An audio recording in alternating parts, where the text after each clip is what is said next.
বিশ্বাস নেই। তারক দত্ত মানুষটা তো মোটেই সুবিধের ছিল না। আর এদিকে সুযোগ বুঝে তার মেয়ে জামাই আবার যদি নতুন করে কোনো মামলা ঠুকে দেয়।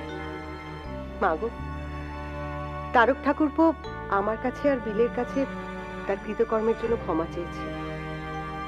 আর যাই হোক, দত্তবাড়ির লোকরা মৃত মানুষের ইচ্ছেকে অসম্মান করবে না। না, করবে না, করেনি যেন কখনো। আমার জামাই অসময়ে চলে যাওয়ার পর ওরা মামলা তুলে নিয়েছে। কতবার তো তুই গিয়ে ওদের কাছে দরবার করেছিলিস, ওরা শুনেছে তোর মিনতি, এসেছে একবারও জামাইয়ের কাছে, ফিরে দিয়েছে তোকে তোদের সম্পত্তি। ক্ষমা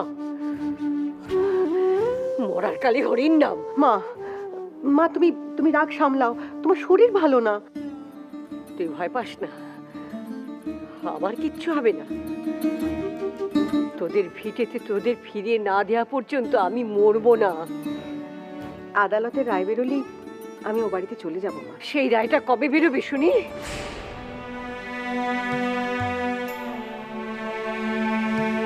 বিলে খোঁজ খবর নিচ্ছে, উকিল বাবুর সঙ্গে কথাবার্তা বলেছে, খুব শিগগিরই মামলা কোর্টে উঠবে। জানো মা, বিলে বলছিল উকিল বাবু বলেছেন মামলার রায় নাকি আমাদের দিকেই হবে।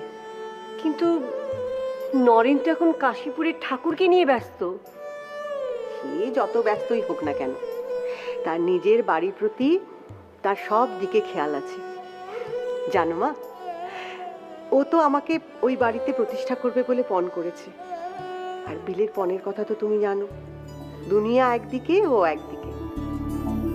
তোর শিবের ওপর তত ভরসা নেই যত ভরসা আছে আমার নাতি নরেনের ওপর।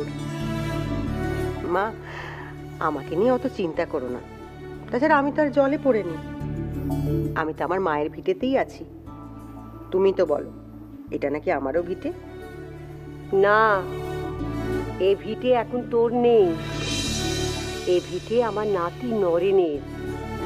তুই আমার নাতির বাড়িতেই আছিস। ওই ওপরের টঙের ঘর থেকে সিঁড়ির নিচ পর্যন্ত আমার নাতি নরেনের। আচ্ছা বেশ, আমি না হয় তোমার নাতির বাড়িতেই থাকলাম কিছুদিন, কটা দিন থেকে তারপর চলে যাব, কেমন? দাদা, আরে বলরাম, এসো এসো। তোমাকে খবর পাঠাতে পাঠাতে তো হাঁপিয়ে গেলাম ভাই। ক্ষমা করে দেবেন দাদা, একদম সময় বের করে উঠতে পারিনি। আজ একটু সময় পেয়েছি,